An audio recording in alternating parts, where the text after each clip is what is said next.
नमस्कार दोस्तों, मैं हूं डॉक्टर पुरुषोत्तम और मैं आज लेकर आया हूं आपके लिए भूगोल का वैकल्पिक विषय एवं सामान्य अध्ययन भूगोल दोनों के लिए एक अति महत्वपूर्ण टॉपिक जिसे बोलते हैं प्लेट टेक्टोनिक, प्लेट विवर्तनिकी।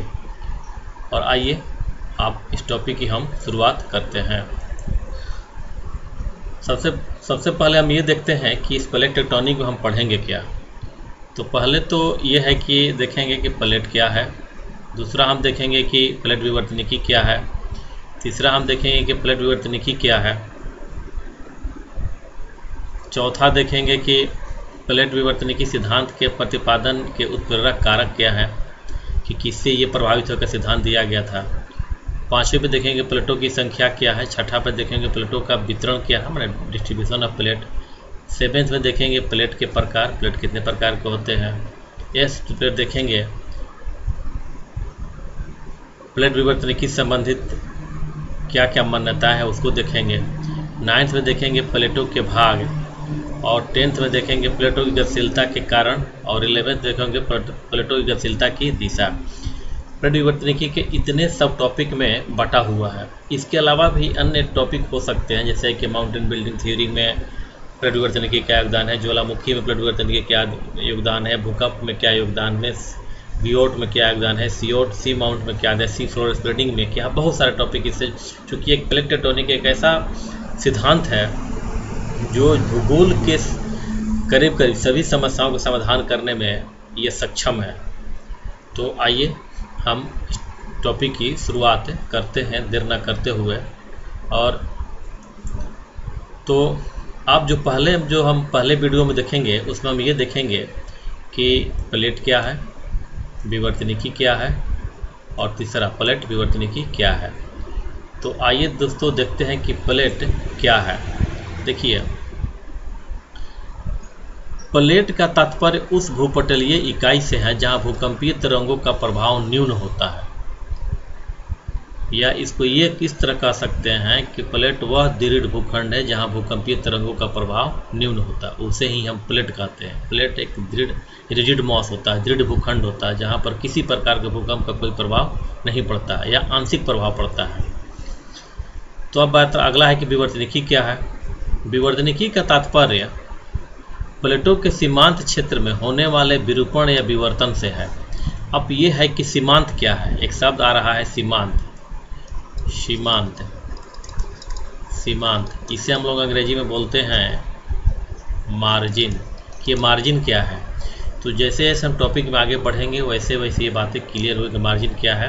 लेकिन एक समझ लीजिए कि मार्जिन का मतलब ये होता है कि अगर ये प्लेट है तो प्लेट का ये हमारा हो जाता है, इसे हम लोग बोलते हैं प्लेट का सीमा। ये प्लेट के सीमा के ये इधर का ये जो इलाका होता है इसे हम लोग बोलते हैं सीमांत।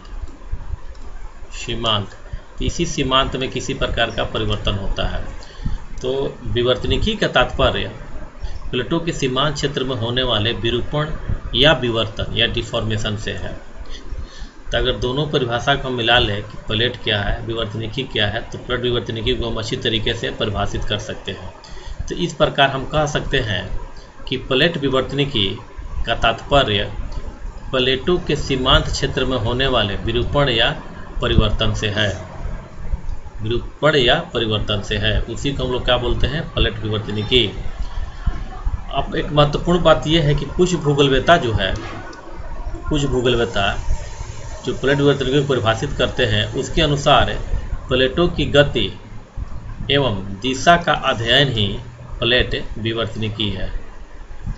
तो प्लेट विवर्तनिकी को हम दो प्रकार से परिभाषित कर सकते हैं। एक वो कि प्लेट विवर्तनिकी के तात्पर्य प्लेटों के सीमांत क्षेत्र में होने वाले विरूपण से है या विरूपण प्रक्रिया से है, और दूसरा प्लेट विवर्तनिकी के तात्पर्य प्लेटों की गति एवं दिशा के अध्ययन से है, उसी को हम क्या बोलते हैं, प्लेट विवर्तनिकी। अब प्लेट क्या है, विवर्तनिकी क्या है, प्लेट विवर्तनिकी क्या है, इसको अगर हम लोग समझ चुके हैं तो आइए दोस्तों अब हम देखते हैं नेक्स्ट टॉपिक में कि नेक्स्ट हम क्या देखते हैं। अब उल्लेखनीय ये है कि प्लेट विवर्तनिकी कार्य जो है किसी एक व्यक्ति का कार्य न होकर ये क्या था, सामूहिक कार्य था ये। लेकिन सर्वप्रथम इसमें शुरुआत जो किए थे वो किए थे विल्सन महोदय। विल्सन महोदय ने सर्वप्रथम जो है प्लेट को परिभाषित किया कि प्लेट क्या है। विल्सन महोदय ने सर्वप्रथम प्लेट को परिभाषित किया, विवर्तनिकी के बाद परिभाषित किया गया, लेकिन सर्वप्रथम विल्सन महोदय ने प्लेट को परिभाषित किया। और विल्सन महोदय ने बताया कि प्लेट वह भूपटल है जहां भूकंपों का प्रभाव नगण्य होता है। इससे पहले हम लोग चर्चा कर चुके हैं कि प्लेट वह भूपटल है जहां भूकंपीय तरंगों का प्रभाव नगण्य होता है। जो विल्सन ने कार्य किया था उसी कार्य को आगे बढ़ाते हुए 1967 ईस्वी में मॉर्गन महोदय ने प्लेट विवर्तनिकी को परिभाषित करते हैं और कहते हैं, वह स्पष्ट करते हैं कि प्लेट वह भूपटलीय इकाई है जहां विरूपण की क्रिया सीमांत क्षेत्रों में होती है, न कि सीमा क्षेत्र में। प्लेट कहते हैं कि प्लेट वह भूपटलीय इकाई है जहां विरूपण की क्रिया प्लेट के सीमांत क्षेत्र में न कि सीमा क्षेत्र में। जैसा कि अभी मैं बता चुका हूँ, अभी मैं बताया था कि ये बोल रहे हैं कि प्लेट वह भूपटलीय इकाई है जहाँ की विवर्तनिकी की क्रिया कहाँ होता है, सीमांत क्षेत्र में, जो कभी मैं जस्ट पहले बता चुका। ये सीमांत हो गया ये, और ये क्या हो गया हमारा, ये हमारा हो गया सीमा, और ये हमारा हो गया सीमांत। तो देख रहे हैं दोस्तों कि प्लेटों को विल्सन और मॉर्गन महोदय ने अलग अलग तरीके से परिभाषित किया है। एक ने कहा है विल्सन महोदय ने कि जहाँ भूकंपीय तरंगों का प्रभाव नगण्य होता है, वही मॉर्गन महोदय कहते हैं, जो परिभाषित करते हैं, वो कहते हैं कि प्लेट वह भूपटलीय इकाई है जहाँ पर कि विवर्तन की क्रिया कहाँ होता है, सीमा में न होकर कहाँ होता है, सीमांत क्षेत्र में होता है। तो इस प्रकार से स्पष्ट होता है कि भूपटल जो हमारा होता है, जिसे हम लोग बोलते हैं अर्थक्रस्ट, वह प्लेट और विवर्तनिकी दोनों से मिलकर बना है।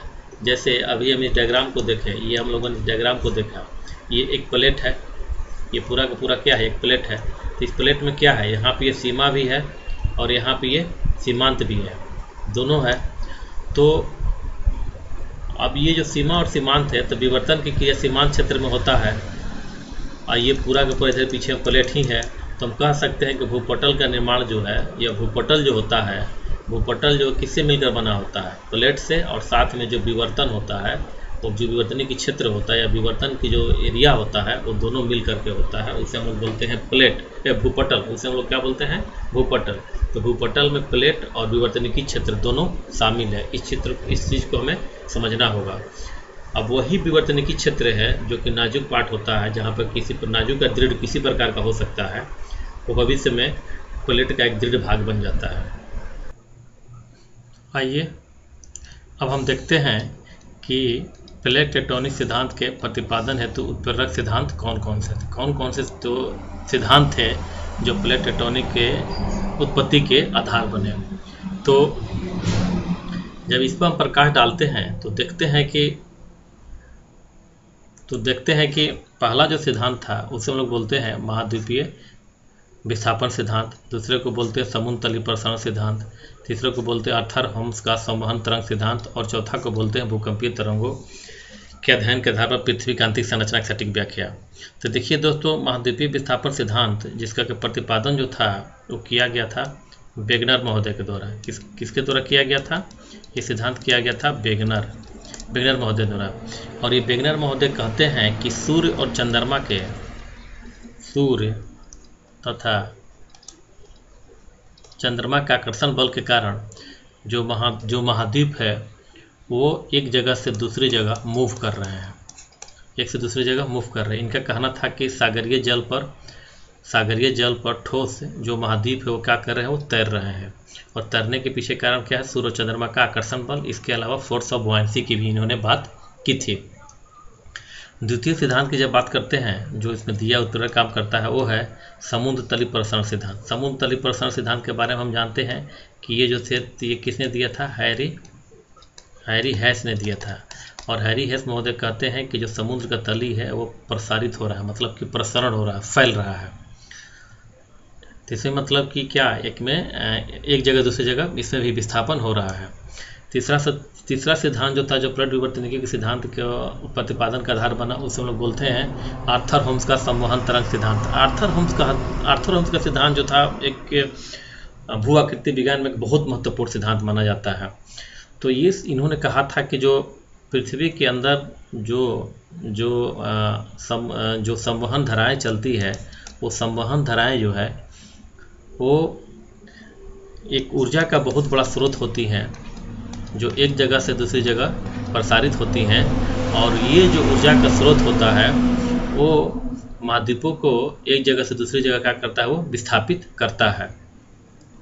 ये सिद्धांत जो था प्लेट विवर्तनिकी सिद्धांत के अध्ययन में एक बहुत ही महत्वपूर्ण भूमिका निभाता है उसके सिद्धांत को प्रतिपादन में। और चौथा जो सिद्धांत जो महत्वपूर्ण भूमिका निभाता है वह है भूकंपीय तरंगों के अध्ययन के आधार पर पृथ्वी की आंतरिक संरचना की सटीक व्याख्या। दोस्तों हम जानते हैं कि भूकंपीय तरंग में जो है वो PSL 3 तरह की होती है। P जो है हमें पता है कि ये जो है ठोस में, लिक्विड में और गैस में, तीनों में चलती है। जो सेकेंडरी है, जो S वेव है, ये हम जानते हैं कि सिर्फ ये जो सॉलिड में प्रवाहित होती है। और जो L है ये हम जानते हैं कि ये जल में, मतलब कि वाटर में प्लस लैंड पर, स्थल पर, दोनों जगह ये चलती हैं। तो जब भूकंपीय तरंगे जो है पृथ्वी के सतह से होकर गुजरती हैं या उसके आंतरिक भाग से होकर गुजरती हैं, तो पृथ्वी के आंतरिक संरचना के बारे में अध्ययन करना आसान हो जाता है और ये पता चल जाता है कि पृथ्वी का कौन सा भाग जो है वो ठोस है, बहुठोस है, दृढ़ है, कमज़ोर है, मध्यम है। तो इस आधार पर हमें प्लेट के सीमांकन करने में काफ़ी सहूलियत हो जाती है। तो ये भी जो है प्लेट के विवर्तनिकी के सिद्धांत के प्रतिपादन में एक आधार का काम करता है, उत्प्रेरक का काम करता है। तो ये थे प्लेट विवर्तनिकी का एक इंट्रोडक्शन, जिससे कि वीडियो ए में मैंने डाला है। अब वीडियो जो 2 है उसमें हम बात करेंगे अगले टॉपिक के बारे में। तो मुझे उम्मीद है कि ये वीडियो आपको बहुत पसंद आया होगा दोस्तों, और ये 7-8 वीडियो में होगा, जिसे मेरी रिक्वेस्ट होगी कि आप सारे वीडियो को आप ध्यान से देखें। सारे वीडियो का लिंक आपको डिस्क्रिप्शन बॉक्स में मिल जाएगा। थैंक यू दोस्तों, इस चैनल को लाइक कीजिए, सब्सक्राइब कीजिए, शेयर कीजिए। धन्यवाद।